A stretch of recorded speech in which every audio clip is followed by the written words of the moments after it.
Muy buenas tardes. Me da mucho gusto darles la bienvenida aquí al Colegio de México a nuestra primera actividad de lo que será un año de conferencias, seminarios, coloquios, etcétera, para conmemorar los 200 años de la relación diplomática México-Estados Unidos.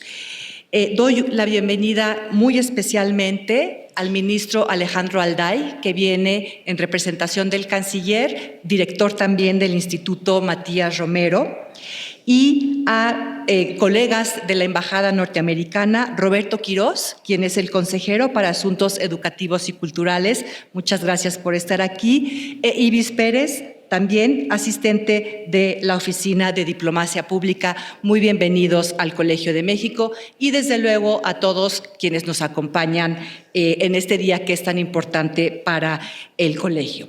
Agradezco, por supuesto, también a nuestros profesores ponentes, la doctora Josefina Vázquez y el doctor Lorenzo Meyer. La doctora Josefina Vázquez, bueno, ambos profesores eméritos del colegio, la profesora del Centro de Estudios Históricos, el profesor Lorenzo Meyer del Centro de Estudios Internacionales, y a nuestro moderador, quien dirigirá esta conversación entre los dos autores del libro que recordamos hoy, uno de los libros más importantes sobre la relación México-Estados Unidos, el profesor Rafael Rojas del Centro de Estudios Históricos. Antes de pasarle la palabra al profesor Rojas, me da mucho gusto pasarle el micrófono al ministro Alday, quien nos dirigirá unas palabras a nombre del canciller. Muchas gracias. Muy buenas tardes. Gracias, doctora Covarrubias. Me da mucho gusto estar con ustedes. Efectivamente, me pidió el señor canciller transmitirles un saludo y sus disculpas por no haber estado esta mañana aquí entre nosotros. Le hubiera encantado, pero por agenda imposible que estuviera aquí esta tarde. No obstante, yo quisiera transmitir algunos mensajes de parte mía, más que del canciller, sobre la formación que estamos dando en el Instituto Matías Romero a los jóvenes en relación con Estados Unidos, que es de lo que yo puedo hablar, a partir del inicio de la celebración de los 200 años de relaciones y que pues enmarcan el ciclo que comienza hoy en el Colegio de México. En primer lugar, resaltamos la sociedad económica y comercial que tenemos con Estados Unidos como un punto fundamental para el desarrollo de México. El segundo aspecto en el cual estamos haciendo énfasis de cara al avance del siglo XXI es en las comunidades mexicanas en Estados Unidos y esta relación con 53 consulados que ya tenemos en ese país. ¿Esto qué significa? Pues la capacidad de empoderar a las comunidades mexicanas en los Estados Unidos para que tengan, desde luego, un conocimiento de sus derechos, que es una ardua labor, pero también mayor participación en la economía, mayor participación en la vida y en la sociedad de los Estados Unidos para los próximos años, en trabajos de mayor especialidad, tal y como ya se empieza a ver en distintas áreas de la economía y de sectores educativos de investigación en los Estados Unidos. También el tema de la seguridad es fundamental. Resaltamos el entendimiento bicentenario que se ha logrado con el gobierno de los Estados Unidos, sin dejar de lado el aspecto del tráfico de armas que le interesa muchísimo al gobierno mexicano. Y, desde luego, promover un trabajo interinstitucional permanente entre agencias mexicanas y agencias estadounidenses, de manera que no se corte ese trabajo, esa comunicación en áreas muy sensibles como la seguridad, la frontera, y otras tantas que requieren un trabajo permanente y que no dependa de las administraciones aquí y allá, sino que sea un trabajo de comunicación de calidad para coordinar esfuerzos y que sea de resultados exitosos para la región, la nación América del Norte. Y finalmente el posicionamiento que debemos tener como región también de cara al siglo XXI en temas de geopolítica, en temas de desarrollo tecnológico, en temas de cultura. Son los aspectos que nosotros tratamos hoy en día con nuestros jóvenes que ingresarán al Servicio Exterior Mexicano. Quería compartírselos como marco de esta conversación, y anunciar que también hemos traído un paquete de revistas que llevamos a cabo con algunos académicos de esta casa, lo cual nos da mucho gusto y honor, con la Embajada de los Estados Unidos, con articulistas también de la Secretaría de Relaciones Exteriores, de la Embajada de México en Washington. Entonces están a su disposición y espero que también resulte de interés. Muchísimas gracias y mucho éxito para todo este ciclo. Con permiso.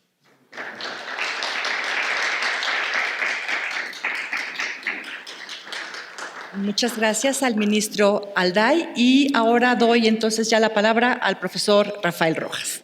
Muchas gracias a la doctora Covarrubias y bienvenidas y bienvenidos a esta conversación sobre un libro referencial de la historiografía producida en el Colegio de México por sus investigadores y profesores. Y yo diría también de un libro que es un hit editorial dentro de esa producción historiográfica. Recordemos que este libro se editó por primera vez en el Colegio de México en 1982 y luego ha tenido varias reediciones con distintas características, una segunda edición corregida y aumentada por el Fondo de Cultura Económica en 1989, otra edición corregida y aumentada también en el fondo en el año 1994, una cuarta edición aumentada en 2001 y esta quinta edición aumentada, no corregida y aumentada, no corregida, sino solo aumentada en este año 2022, que en efecto se cumple el bicentenario del establecimiento de relaciones diplomáticas entre Estados Unidos y México, si se da por válido al inicio de esas relaciones la presentación de cartas credenciales del embajador del Imperio de Iturbide, José Manuel Sosaya, ante el gobierno de James Monroe en diciembre de 1822.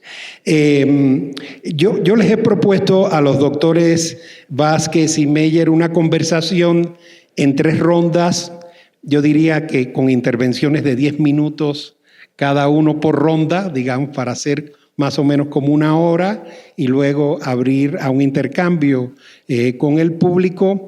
La primera tendría que ver con el contexto de la concepción y escritura de este volumen, año 1982, 81, 82, cómo surgió la idea del libro, qué peso tuvo en la concepción y escritura del volumen el contexto mundial y nacional en los años, en el arranque de la última década de la Guerra Fría, con una política exterior de México muy activa en América Latina, en el tercer mundo, encaminada hacia la diversificación de las relaciones internacionales de México. Recordemos, son los últimos años del gobierno de José López Portillo, el arranque del gobierno de Miguel de la Madrid, la política de México muy activa en relación con la revolución sandinista, muy poco después la creación del Grupo Contadora, etc. Y por último, ¿cuál era el estado de la historiografía sobre las relaciones entre México y Estados Unidos en aquellos años? Porque es un tema que se apunta desde la primera introducción a la edición inicial en el Colegio de México. Y por cierto, es un debate muy interesante que había adelantado Daniel Cosío Villegas, a quien está dedicado el libro, el debate con la historiografía estadounidense sobre las relaciones o los vínculos entre México y Estados Unidos. Entonces empezamos. Doctora Vázquez, adelante.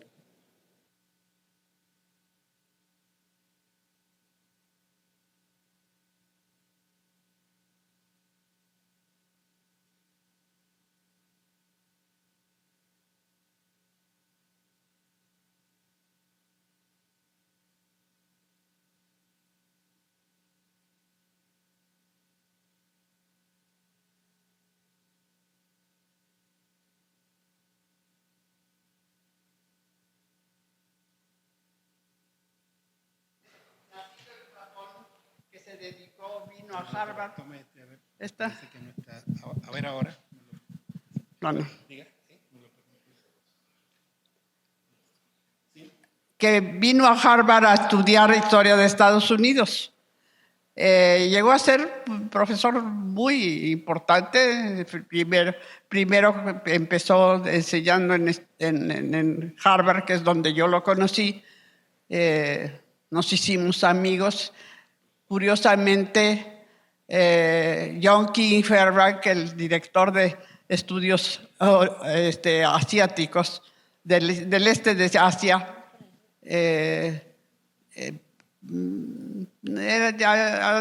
nos invitaba cada semana a tomar té las tardes de los lunes, y allí lo conocí.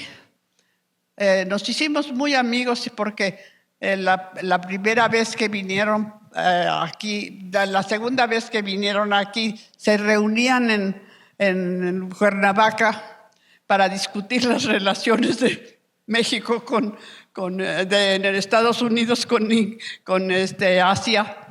En Cuernavaca, en las ¿cómo se llaman? Las mañanitas o por ahí, alguna de esas cosas muy agradables. Y me invitaron a mí, aunque había personas aquí de Harvard que se dedicaban a Japón. De todas maneras, la invitada fui yo porque era alumna de Ernest May, que era historiador de relaciones internacionales en Harvard. Cuando yo le pregunté, ¿y por qué me invitó a mí? Me dijo, pues porque eres mi alumno. Invité también a Mario porque era mi alumno. Pero yo sí fui. Y allí se le ocurrió que me invitaba para hacer una colección que estaba iniciando en Chicago. Una invitación de estudios de Estados Unidos con el mundo, con Francia, con Gran Bretaña, con Dinamarca, con México. Y me invitó a mí para México.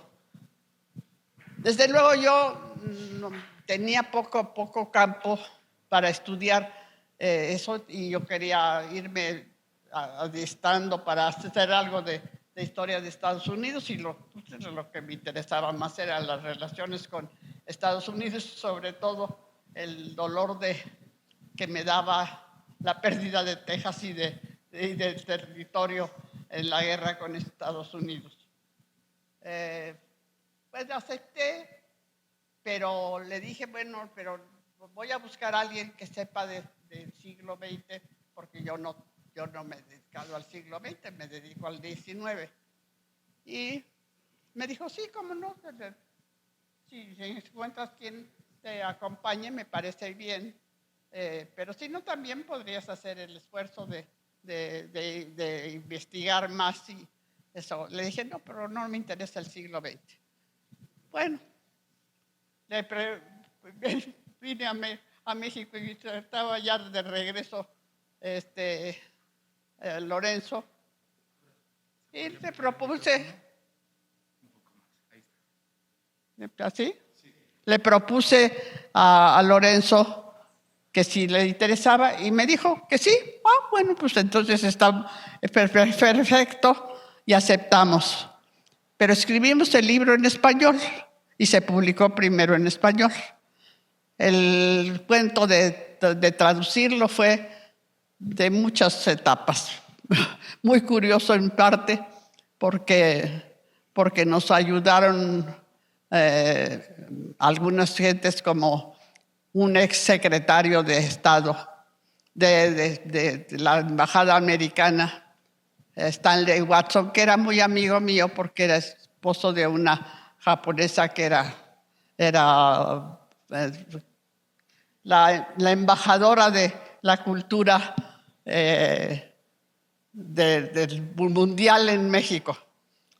Se retiraron en Cuernavaca, y durante el tiempo que estuvieron allí siempre, ella se dedicó a conseguir que todas sinfónicas que vinieran a México o las óperas, lo que fuera de cultura, se llevara también a Cuernavaca.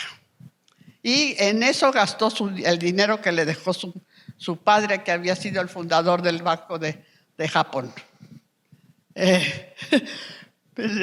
Gastó todo su dinero, no logré que le dieran el ARE y el Azteca, lo cual fue una frustración para mí porque realmente lo merecía.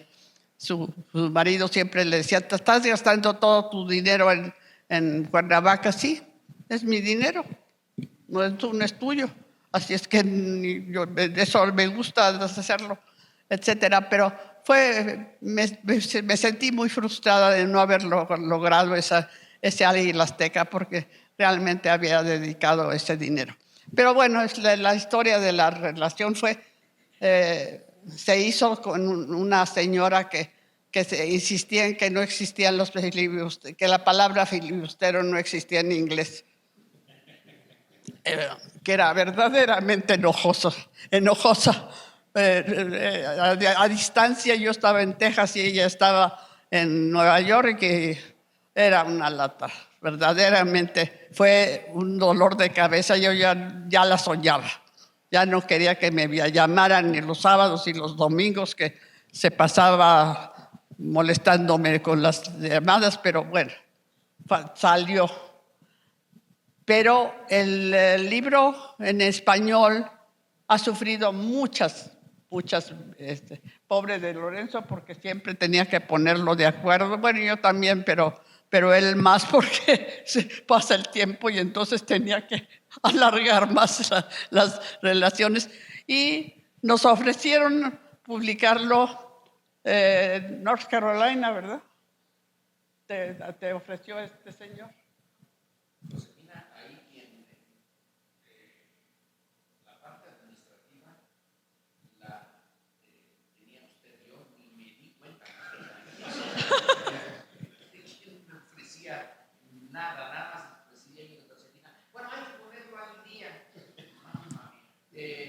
Y daba lata, me ponía yo a darle lata.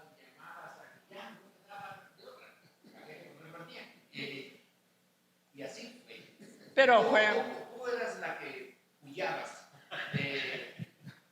Pero yo no sabía ni quién iba a publicarlo ni nada. La versión en inglés original era la colección de Chicago, que es muy buena, pero ya está out of date. Muy pronto ya no se volvió a hacer en inglés, pero en español hemos seguido, no sé hasta cuánto. Yo creo que ya los autores originales ya no damos para mucho. ya no va a haber otras. Bueno, pero gracias a eso está casi al día. Sí, casi al día. Bueno, creo que eso basta. Si el doctor Meyer quiere agregar algo más sobre el momento en que se concibió el libro, la escritura, el peso del contexto de principios de los años 80. Otra renovada. 10 minutos, ¿verdad? Como máximo. Puse hasta mi para que no digan que me paso. La idea del libro es que haya un lector no especializado y que le pueda entender. Es decir, un tanto fuera del mundo académico, no tiene todo el aparato propio de los libros académicos. Es un ensayo. Se supone que Josefina y yo ya conocíamos el tema, se supone, y que podíamos hacer una interpretación así general, sin tener que andar recurriendo al pie de página y que quién dijo qué y qué investigaciones. Así que nos fuimos un poco por la libre. Ella conoce muy bien, sobre todo la primera parte del siglo XIX, te la conoces hasta después de la guerra, ya perdiste mucho interés en... Sí, ya, dices, ya se llevaron lo que se tenían que llevar, ya que no nos lo van a devolver, y si nos lo devolvieran también sería un problema. Entonces, yo me había fijado, no en el siglo XIX, ahora sí me estoy fijando mucho en el siglo XIX, pero entonces no.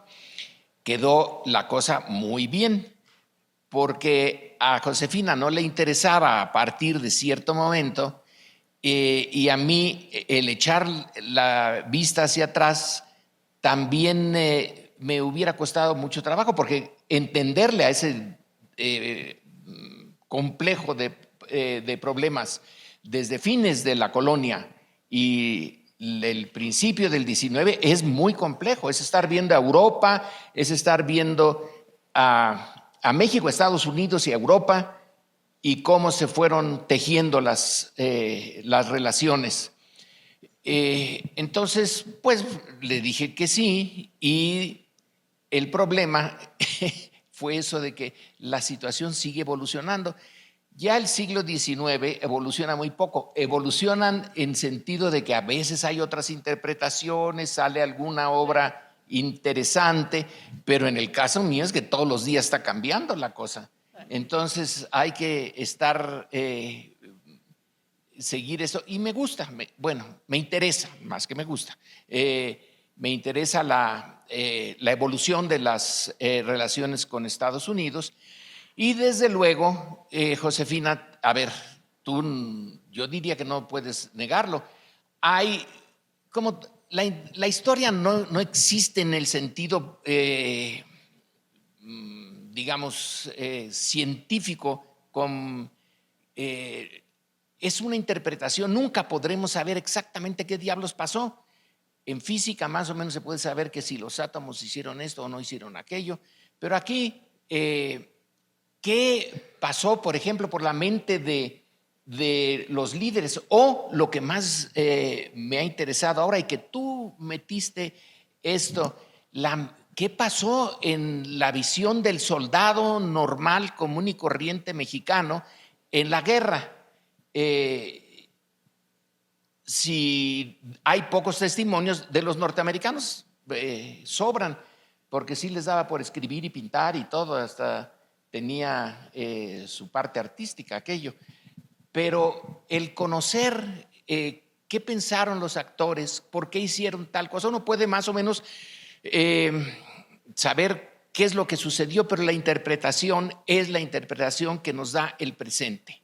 Y en el presente, Josefina es de un nacionalismo, pues yo diría que agudo. Yo soy un poco más moderado, pero es una interpretación nacionalista. Por lo tanto, Estados Unidos es visto, sí, como el actor más importante en la vida política exterior de México, sobre todo desde la guerra para acá, pero es un actor que hay que ver con mucho cuidado. Y eso decía ahorita Ana, vamos a celebrar los 200 años. Pues celebrar, lo que se llama celebrar, yo tendría mis dudas. Vamos a acordarnos de los 200 años, pero la relación con Estados Unidos no es una relación de amistad. No hay amistad entre los países, hay entre las personas.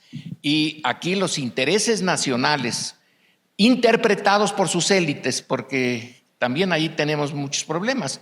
¿Cuál es el interés nacional de México? ¿Era el mismo el interés de Santana que el de un ranchero en los 1840? ¿Cuál era la concepción? Es bien difícil. Entonces aceptamos que por eso nos llevamos bien, aunque debo de confesar que Josefina es difícil de tratar. Pero nos llevamos bien en eso de nuestra concepción nacionalista. Por lo tanto, tiene la historia un bias, como dirían en inglés. Es la relación entre el fuerte y el débil. Y ahí, amistad, pues no es el concepto adecuado. Nos estamos acomodando mutuamente la debilidad con la fuerza. Y ese es el contenido central del libro. Y es una visión. Puede haber otras, Puede haber otra que ponga muchísimo énfasis en la complementariedad y en la amistad y en qué fantástico que nos haya tocado ser vecinos.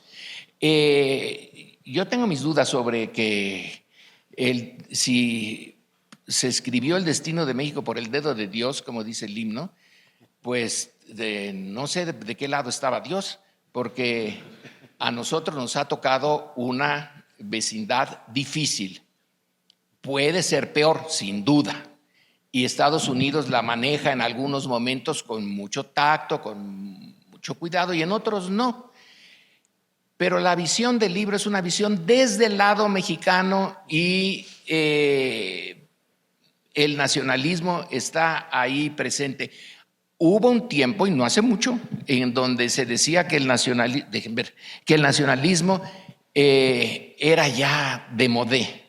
Que qué lata con el nacionalismo, ya, déjenlo. Es un obstáculo. No voy a decir nombres, pero los tengo aquí. Creo que el nacionalismo mexicano es defensivo. Vi en la Historia Mínima de México, que la acabo de leer ayer, para otra cosa, que tengo otros 50 años de aniversario, y ahí me encuentro el concepto que yo estaba usando, que también se había usado, es defensivo. Hay nacionalismos como el nacionalsocialismo que, bueno, son ofensivos desde el principio. El nuestro es simplemente defensivo. Y mientras tengamos la relación asimétrica con Estados Unidos, el nacionalismo es indispensable. No lo podemos dejar. Entonces el libro refleja esa visión y esa toma de partido. Objetivo no lo es. Intentamos ser lo más profesionales que podamos, que pudimos entonces, y el esfuerzo está hecho desde esa óptica, pero la asimetría es un elemento tan fuerte en la relación, que es imposible que no esté en el centro. Así que ese es nuestro centro. Y ya van a ser 9 minutos. Muy bien.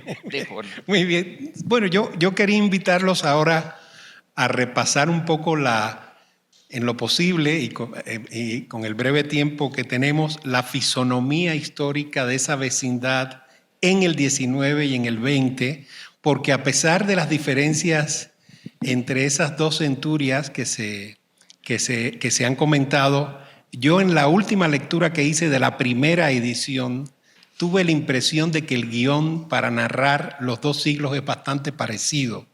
O sea que si en la larga duración parecería hablarse de un tránsito entre una alta conflictividad en la primera mitad del siglo XIX, secesión de Texas, guerra del 47, pérdida de más de la mitad del territorio, a un entendimiento liberal, que es como le llama la doctora Vázquez, a fines de la centuria, a fines del siglo XIX, que arrancaría, ¿verdad?, con la guerra de secesión, la convergencia entre el liberalismo unionista del norte y el liberalismo juarista en México, continúa en la República restaurada, aunque es cierto que no se dejan de lado las fricciones con Estados Unidos durante el porfiriato.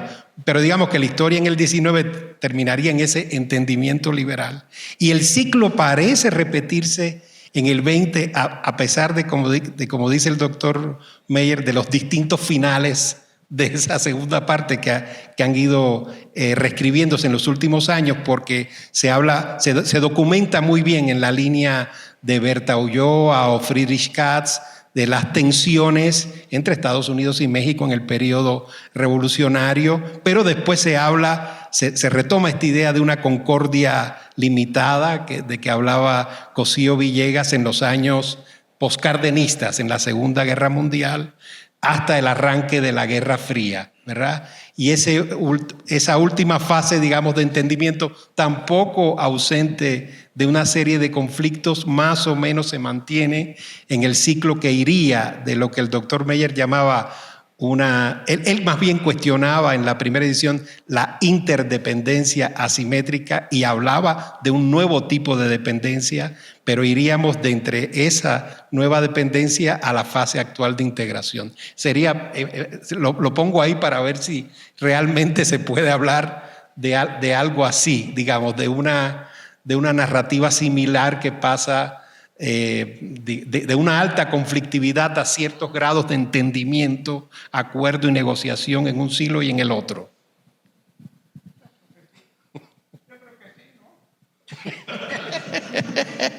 Yo creo que no, de veras, yo soy muy nacionalista, pero al mismo tiempo, obviamente tengo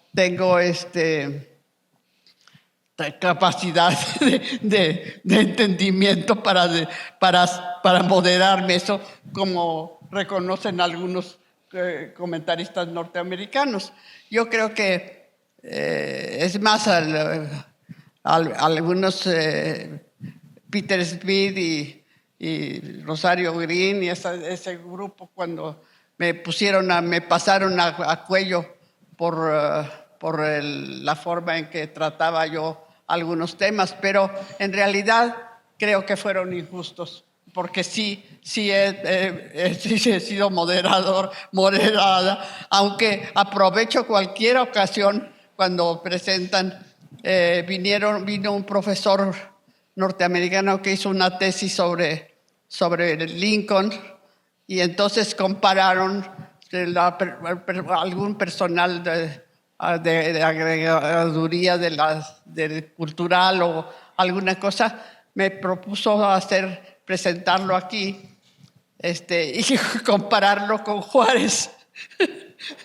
y al final me aproveché de decir sí, pero de todas maneras Juárez nació en un pueblo monolingüe de 20 familias monolingües. Es decir, no empezó hablando inglés, en cambio Lincoln empezó hablando inglés. Así es que no tuvo que aprender a sus discursos en español como Juárez. Por eso nunca fue orador, porque se sentía torpe. Y eso sí fue como una aprovechar allí a los estudiantes, pero sí. Pero mire, en primer lugar, Lincoln habló inglés, ¿verdad? Nació en un tugurio, pero nació hablando inglés.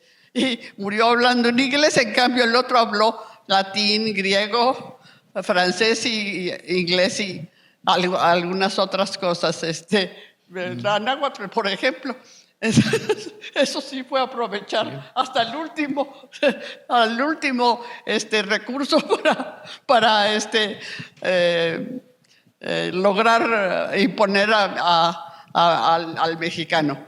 Pero ese fue una forma de divertimento, porque sí me gustó la comparación. Pero sí soy nacionalista, y sí me sigue doliendo la guerra de Texas y la independencia de Texas, sobre todo, porque es una turbulencia espantosa. Sí. Eso de quejarse porque no los dejan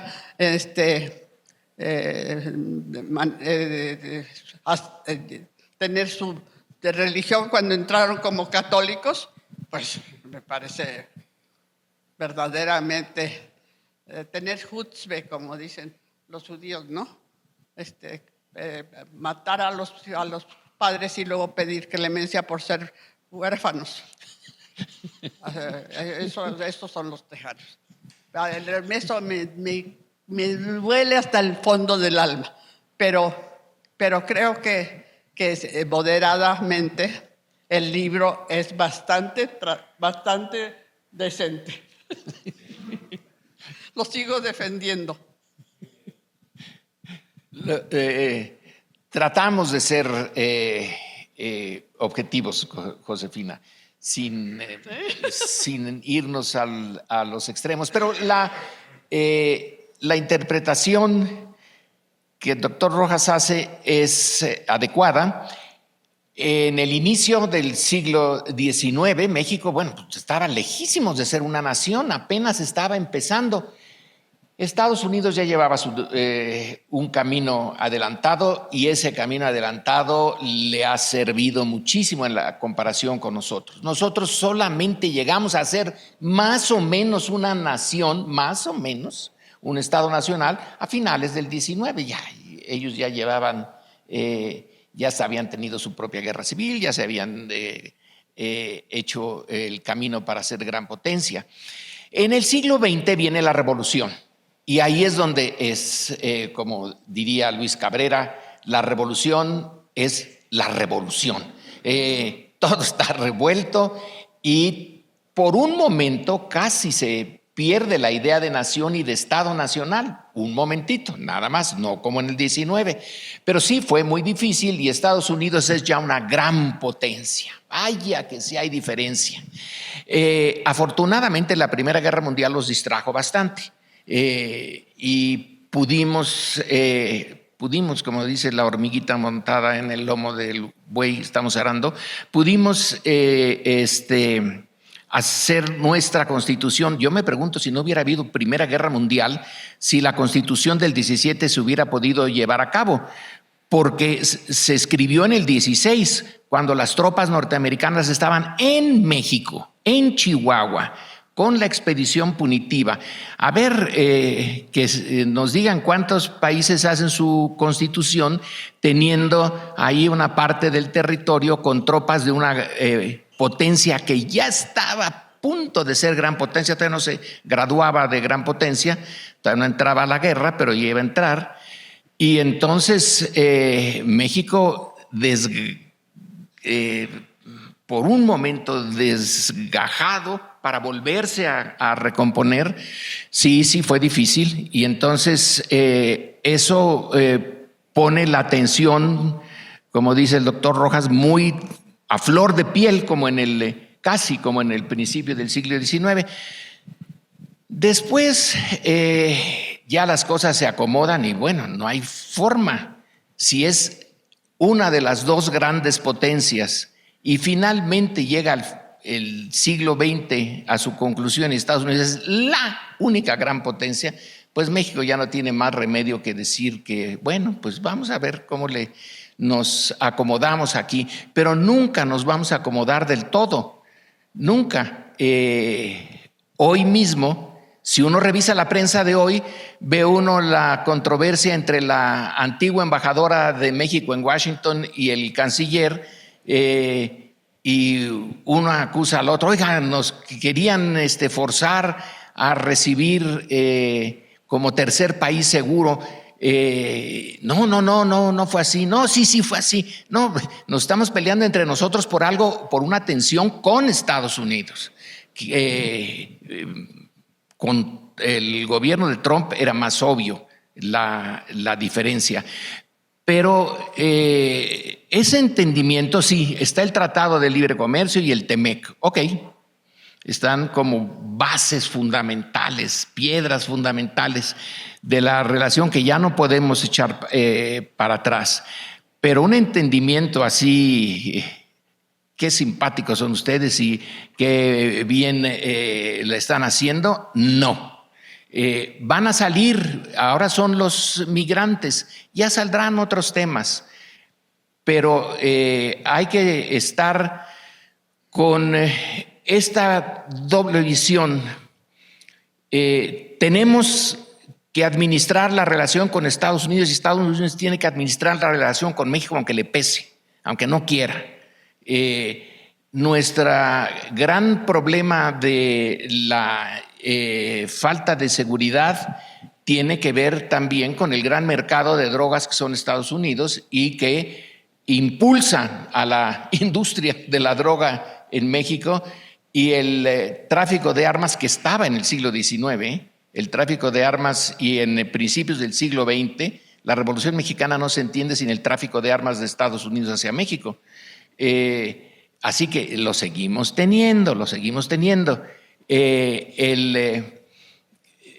Para nosotros el punto es, bueno, tratar de no sucumbir en la medida en que podamos tener una soberanía. Nuestra soberanía está limitada y la limitante de la soberanía mexicana es Estados Unidos, es un hecho, no hay ni que darle muchas vueltas, pero dentro de un cierto margen tenemos capacidad de actuar y esa es la zona en donde las autoridades mexicanas y la sociedad mexicana también tendría que tener una voz y una capacidad para tener como tarea histórica en la relación con Estados Unidos la meta de ampliar en lo posible, sin entrar en un choque directo,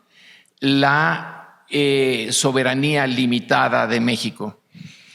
Y bueno, esa es nuestra gran tarea.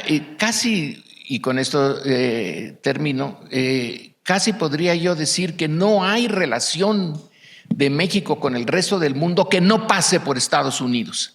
Alguna es directa, ¿no? Pero ahorita Cuba, por ejemplo, que Venezuela o Ucrania, todas esas relaciones que México tiene o casi apenas tenues, pasan por Estados Unidos. No hay nada importante en nuestra vida política internacional que no tenga que pasar por Estados Unidos de manera directa o indirecta.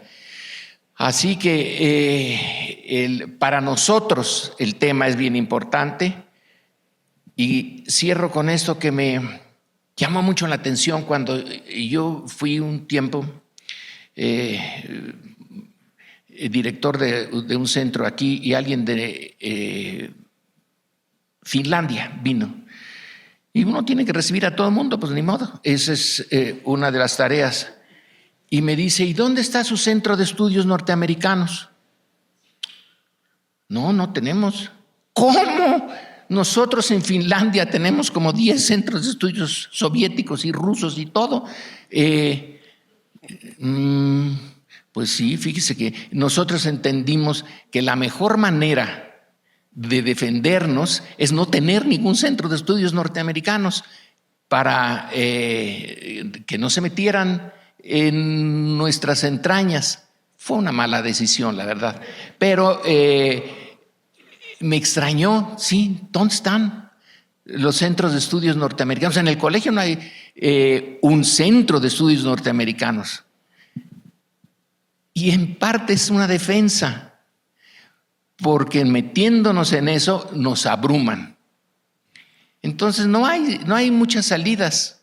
Este libro ya pasará, vendrán otros, harán otra interpretación. Nuestra generación ya está de salida y adiós. ¿Qué hagan con el nacionalismo? ¿Lo transformarán?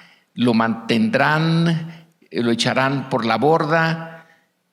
Ya a nosotros, a Josefina y a mí como representantes de un tipo académico frente a Estados Unidos, sí nos interesó que al reconstruir desde nuestra óptica la relación con Estados Unidos es también una manera de defender el interés nacional mexicano, aunque sea en abstracto, así como la vida intelectual, que sí tenemos la necesidad de mantener una buena relación, pero conscientes de que nuestros intereses no coinciden, más que en algunos puntos y en otros no van a coincidir nunca. Muy bien.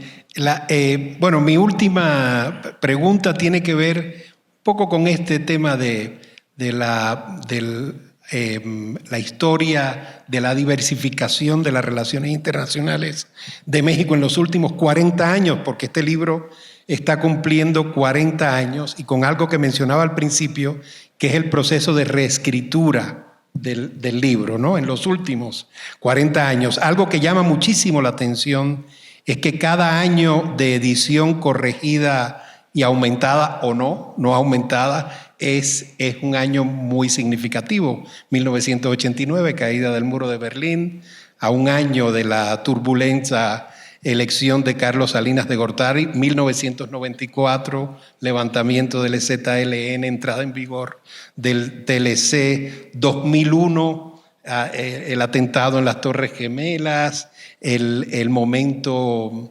digamos, aparentemente armonioso de las relaciones entre Fox y Bush Jr. Y esta última en 2022, con la entrada en vigor del TMEC, de la declaración de amistad entre Estados Unidos, de la declaración de Norteamérica, donde los términos de la integración se plantean, me parece, de una manera que rebasa la interdependencia asimétrica o cualquier otro tipo de conceptualización de esos vínculos que se vivieran en los años 80, a finales del siglo XX, los años 80 y 90. Entonces mi pregunta sería, ¿qué tanto ha tenido que reescribirse el libro en los últimos años y cómo valoran ustedes el momento actual de las relaciones entre Estados Unidos y México? Luego creo que daríamos, ¿verdad?, un pequeño tiempo, Ana, a intercambiar con el público. Adelante. Yo creo que hay etapas interesantes Josefina, del libro, porque aparecen libros importantes en Estados Unidos. Por ejemplo, uno que yo pienso que es muy importante para mi etapa es el de Dwight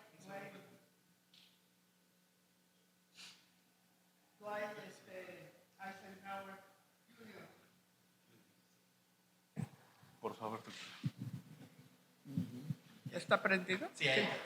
Es muy importante porque Poinsett fue secretario de Estado de Marina y mandó comprar los mejores, traer todos los mejores la artillería básica de Europa, de las mejores de todas, y se compraron las mejores. Ese dato es impresionante.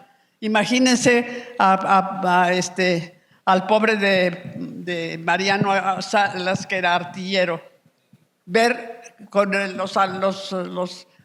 artillería ligera, nosotros con nuestros cañones de Waterloo, que le compramos con el segundo préstamo a los ingleses, los que habían vencido a Napoleón, pesadotes allí que necesitaban de no sé cuántas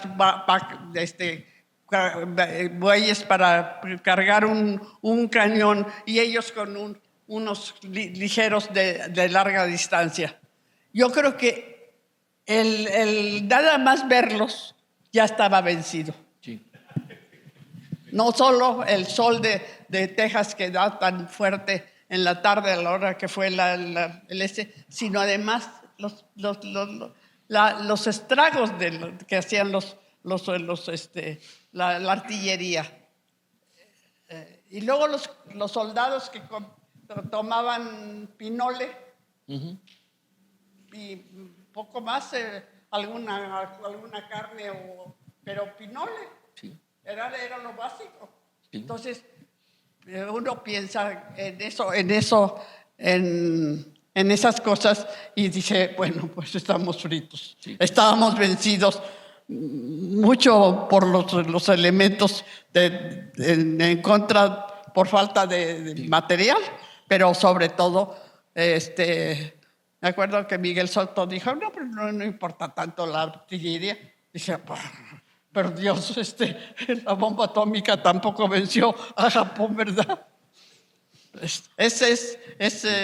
La tecnología es básica, pero yo creo que libros como ese son muy, muy reveladores, porque cambian totalmente en una página. Eso es un apéndice del libro, pero básico. Claro. Sí. Y Bien. también cita algo que, como él fue hijo de presidente, se da cuenta que lo que hace Polk es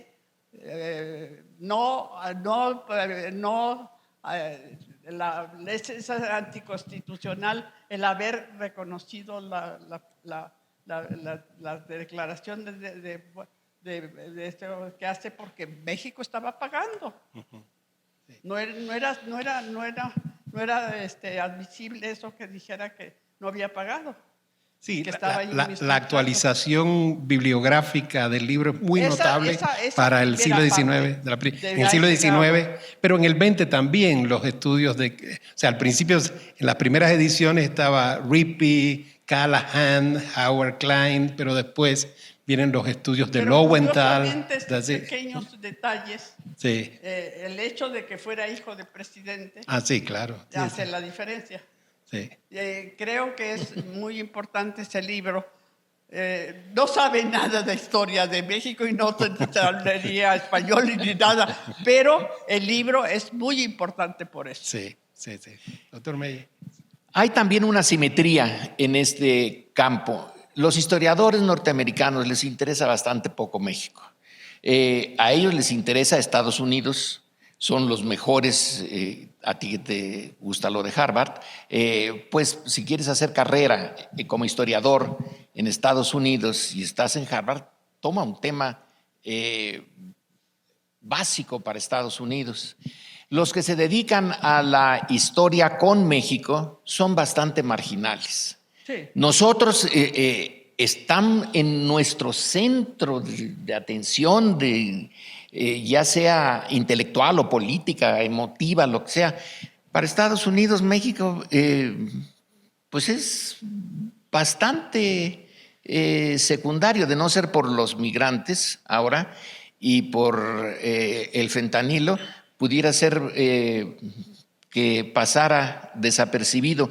Así que no hay una gran bibliografía norteamericana sobre nuestra relación. Bueno, tienen otras prioridades. Y eso que dice Josefina de la artillería, a mí también me dirigí una tesis sobre el ejército de operaciones que va de México a Texas para enfrentarse a los tejanos. Es patético. México no tiene mapas, no sabe de repente, hijo, apareció un río aquí, pues ¿dónde estaba? No, pues hace ya algunos siglos que está ahí, pero no teníamos la noción. ¿Y ahora cómo pasamos? Esa artillería pesadísima, que por cierto, algunas de esas piezas están en West Point, en un jardincito, ahí está Padierna y etcétera. Para ellos ya eran casi piezas de museo y ahora todavía más. Esa artillería mexicana realmente no existía y la artillería norteamericana dejó a una cantidad de inválidos en la parte mexicana que, bueno, da pena. Tenían toda la superioridad. Ahora, en el siglo XXI, ya el ejército mexicano ni se molesta en pensar en la guerra con Estados Unidos. Ya no, es interesante, ya no se puede. Estamos con un vecino en el cual uno de los instrumentos más importantes de la historia política del mundo, que es la guerra, ya no tiene cabida. No podemos pensarla. Está fuera de nuestras dimensiones. En tu siglo todavía tenía sentido, pero ya en el mío ya tenía bastante poco. Y al terminar ese siglo XX y empezar el XXI, porque no podemos ni siquiera pensar en el enfrentamiento armado con Guatemala o con otros vecinos. Eso también lo domina Estados Unidos. Así que él decide con quién sí, con quién no. uno de los instrumentos básicos históricos de la evolución de las naciones, ya no funciona para nosotros. La relación con Estados Unidos sí que es peculiar, a lo mejor para bien. Nos quitó un instrumento histórico, que es la guerra. Ya sí hay un ejército en México, pero ese es para enfrentar a otros mexicanos, ya no a los norteamericanos. ¿Cuál fue la última enfrentamiento? Fue en 1916 en el Carrizal, ¿no? Entre lo que era el ejército constitucionalista, los carrancistas, y una partida de caballería de Estados Unidos. Pero ya no tenían, por cierto, que ahí el general mexicano se lo llevó el señor porque perdió la vida en el encuentro. Pero ya a partir de ese momento se perdió una de los instrumentos que en tu siglo sí tiene mucho sentido. Sí. En el mío ya, gone with the wind.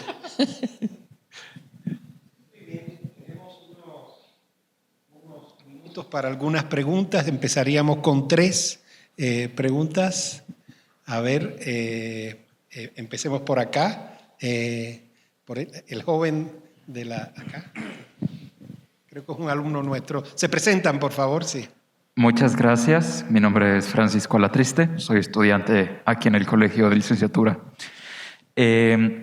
Yo quisiera preguntar, ahora que se menciona esta gran asimetría de poder que desde luego ha guiado la relación entre México y Estados Unidos en los siglos, este tipo de pequeñas cosas que le dan a México una independencia relativa, ¿no? Un poder relativo para actuar en disenso con lo que a Estados Unidos quizás le agradaría más, ¿no?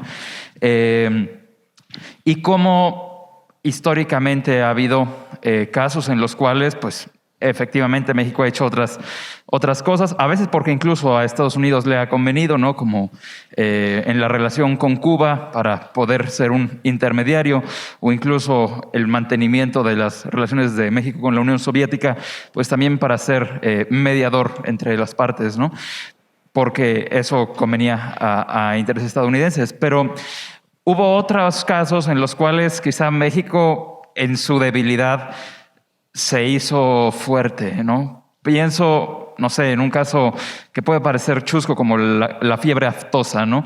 O sea, México al final no coopera de la manera en que Estados Unidos lo quiere, pues porque no puede, ¿no? Y eso le da cierto poder para desobedecer, ¿no? Para hacer otra cosa, ¿no? ¿Cómo estas pequeñas cuestiones que dan cierto poder a México se ven, por ejemplo, ahora, ¿no? Con la cuestión migrante? Es decir, ¿ustedes considerarían que algo como las políticas migratorias actualmente tan discutidas podrían darle a México cierto poder relativo incluso para plantarse frente a la superpotencia y disentir en este tema, pese a ser un tema tan importante y central a los intereses estadounidenses? Muchas gracias. ¿Quién responde? ¿Josefina? Bueno, entonces respondo yo. El tema de la fiebre aftosa es muy bueno, porque ahí se muestra, la idea era matar a los animales, el rifle sanitario. Este está aftoso, pácatelas, ahí va, se le mata. Pero hay una protesta de parte de los campesinos por esa política. Entonces lo que está detrás es la posibilidad de un nuevo movimiento contra el gobierno mexicano que va a ser en el largo plazo contrario al interés norteamericano. El interés norteamericano es mantener a México en paz, tenerlo tranquilo, ya sea democrático o no sea democrático. El punto es que esté bajo control. Si empieza otra vez el campo a ser una fuente de conflicto, no le conviene. Entonces es una cosa de costo-beneficio. Bueno, la fiebre aftosa, va a estar ahí. Vamos a buscar otra manera de tenerla, que no pase la frontera, que no entre al ganado tejano y al ganado fronterizo, pero tampoco la decisión dura, brutal de, bueno, vamos a acabar con todos los animales que estén enfermos. Total, no son míos. Ahí sí que hágase la voluntad de alguien en los bueyes de mi compadre, que acaben con eso. Pues no, porque hay otro costo. Y hay ahí un tema bien importante de la estabilidad mexicana como parte del interés nacional norteamericano. Y entonces el costo-beneficio, si los presionamos mucho en este campo, puede verse afectada la estabilidad y no nos conviene. Entonces han de hacer sus cálculos, yo supongo. Y eso le da cierta posibilidad a México. Si ustedes presionan mucho aquí, va a salir por acá otra cosa y a lo mejor peor. Así que más vale una solución intermedia que no esté enteramente de acuerdo con sus intereses, pero tampoco les cause luego mayores problemas. Así que el tema de la fiebre aftosa se puede poner en muchos otros ejemplos donde la interrelación lleva a que presionar en un campo puede resultar costoso en otro. Y entonces uno puede decir, pues sí, México decidió no seguir la política antiaftosa norteamericana, una muestra de su independencia. Pues sí, pero porque los Estados Unidos consideró que realmente podía causarle más problemas seguir con la política que ellos deseaban. Bien, yo quisiera, bueno, mi nombre es Francisco Beltrán, soy empresario y desde hace 14 años participo en la Asociación de Historia Económica del Colegio de México con el doctor Marichal y la doctora Cons. Ellos me conocen. Bueno, yo quisiera comentar que yo sí encuentro aspectos positivos en la relación diplomática de México con Estados Unidos. Mencionaré 3 de ellos. Uno es que hubiera sido de México durante la invasión francesa austriaca si no hubiera sido por las armas norteamericanas, el rifle y el revólver de repetición, que ya se habían desarrollado durante la Guerra de Secesión norteamericana y el ultimátum que le enviaron los Estados Unidos a Napoleón III. A lo mejor estaríamos hablando francés, ¿no? Otras veces nos han hecho corregir el rumbo. Veamos el caso del bloqueo naval de 1914, donde se puso en evidencia una posible invasión de Alemania vía México y que después quedó demostrada con el telegrama Zimmermann, ¿sí? Y más recientemente el TPP, que fue anulado por Trump, donde México se había convertido en un simple trampolín comercial. Nos hicieron corregir el rumbo y hoy de verdad nos vamos a beneficiar de un tratado comercial con un outsourcing y un tratado que nos va a poner muy por encima como América del Norte. ¿Qué opinan ustedes? Pues yo no he pensado en eso. ¿Perdón? Ay, perdón. Yo nunca estoy acostumbrada a tener estos instrumentos y se me olvida. No he pensado en eso realmente. Creo que es otra forma de pensarlo y no lo he hecho. Lorenzo, ¿tú? Pero sí lo has pensado, Josefina. El libro que editaste sobre la reacción de los estados frente a la guerra con Estados Unidos, hay un capítulo de San Luis Potosí en donde los potosinos proponen la guerra de guerrillas. No, los franceses no se hubieran quedado. Al final de cuentas, hasta de Vietnam salieron. Una guerra de guerrillas es muy distinta a la guerra del 46-48, donde el liderazgo mexicano no quiso movilizar desde abajo porque le tenían miedo, y con razón, a una movilización popular. En cambio, con los franceses sí lo hicieron. Muchas de las guerrillas eran una mezcla entre patriotismo y bandidaje. Bueno, pues ese es el precio. Pero los franceses iban a aguantar una guerra de guerrillas cuando tenían independientemente de que tuvieran armas las tropas juaristas ya más modernas, el punto era que se enfrentaban a una guerra muy distinta a los franceses, una guerra de guerrillas. Lo de el telegrama Zimmermann, claro que los alemanes no iban a invadir ni locos que estuvieran. Lo que querían era que México se metiera en un conflicto directo con Estados Unidos para que Estados Unidos mandara tropas a México y se quedaran clavadas aquí para que no fueran a Europa. Pero no, los alemanes no tenían ninguna posibilidad de tener acción directa sobre México.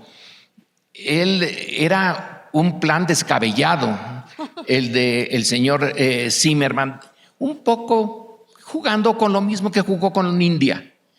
Usar el nacionalismo hindú para estar hostilizando a los ingleses allá en Asia y que tuvieran que distraer tropas que podían haber ido al frente francés. Entonces, en el caso mexicano, no nos salvaron de nada. Además, no pensaban, el bloqueo naval era simbólico. Era decirle a Victoriano Huerta, hasta aquí llegaste y no vas a seguir como presidente. ¿Qué pesó más? La capacidad de los antihuertistas de enfrentar a Huerta. Sí tenían esa capacidad y lo mostraron en Zacatecas, donde se preparaba el Ejército Federal estaba preparado para varias semanas de resistencia y en 7 horas se los echaron. La caída de Huerta, con o sin Veracruz, hay que tomar en cuenta Zacatecas, que ya tenían capacidad suficiente los revolucionarios. Ahora, que Estados Unidos ayudó, sin duda. ¿Y ayudó por qué? ¿Qué querían? Querían un México estable, no un México revolucionario, pero con nuevas instituciones, porque si ponían a Huerta otra vez, sería otro general. Bueno, don Porfirio en realidad nunca estuvo basado en el ejército, estuvo basado en un acuerdo entre élites, pero si ponían a un general basado en la fuerza de su ejército, no iba a resolverse el problema de la estabilidad de largo plazo de México. Entonces había que quitar a Huerta. Les convino a los dos, a los carrancistas y al gobierno de Wilson. Bueno, ahí hay 2 respuestas de las 3. Hola, muy buenas tardes. Yo me llamo Eduardo López Bravo, soy fotógrafo y estudiante de Ingeniería Mecánica y me declaro un ferviente fan y apasionado de su trabajo. De hecho, ha sido un doble placer escucharlos, leerlos. Y bueno, yo tengo 2 preguntas muy concretas para ustedes dos. La primera es, tomando el atrevimiento de cómo han visto el panorama de estos últimos 20 años en la relación México-Estados Unidos, considerando que pues, el presente es muy cambiante. Y la segunda pregunta va enfocada al futuro. ¿Cuál es su opinión? ¿Cuál es la perspectiva o la labor que deben de tener los historiadores y futuros historiadores que quieran ahondar más en este tema? Yo, pues sigo. Josefina. Sigo siendo nacionalista y sigo defendiendo el punto de vista mexicano, los aspectos que me parecen injustos de las relaciones, pero cada vez más me doy cuenta de algo que dijo uno de los médicos más distinguidos del Colegio Nacional, que dice, la medicina no es una ciencia, si la historia no es una ciencia. Exactamente, yo usaba en mi seminario de historia de política ese artículo para que lo estudiaran, y él demuestra que no tiene leyes, que las medicinas no sirven para todos los casos, son particularmente para algunos, pero no para todos. Entonces, no funciona como ciencia. Y estoy convencida en que todo lo que yo siento, pues en parte tengo que combatirlo, como es natural que hagamos los historiadores. Tenemos que tratar de ser más o menos neutrales en algunas cosas, pero es bastante difícil cuando hay truculentos como Polk o como algunos otros, Jackson, por ejemplo. Esos me parecen imposibles de admitir. Y algunos de los de hoy también. Algunos diputados hoy los oigo y me dan ganas de irme así, lanzarme sobre ellos, como a veces con algunos otros políticos en el área académica me dan ganas de lanzarme al cuello de las gentes, pero creo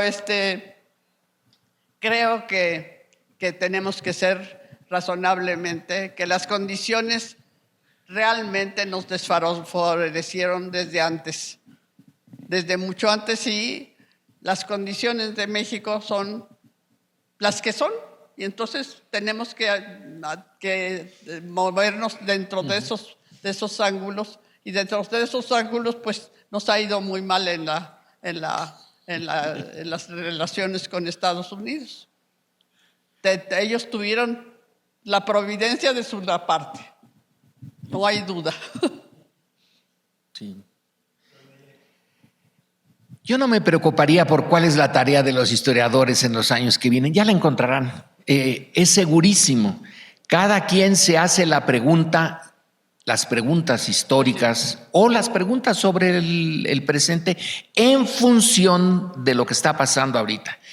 Ver cómo se iniciaron las relaciones, cómo evolucionaron, va a ser diferente dentro de 20 años, según nos haya ido en esta feria de la relación con nuestro poderosísimo vecino. Las preguntas van a salir naturales. Y, por otro lado, hay también en el grupo de historiadores, bueno, pues preferencias ideológicas. No va a haber una sola corriente. Estará la izquierda, la derecha, los que se quedan navegando en el centro.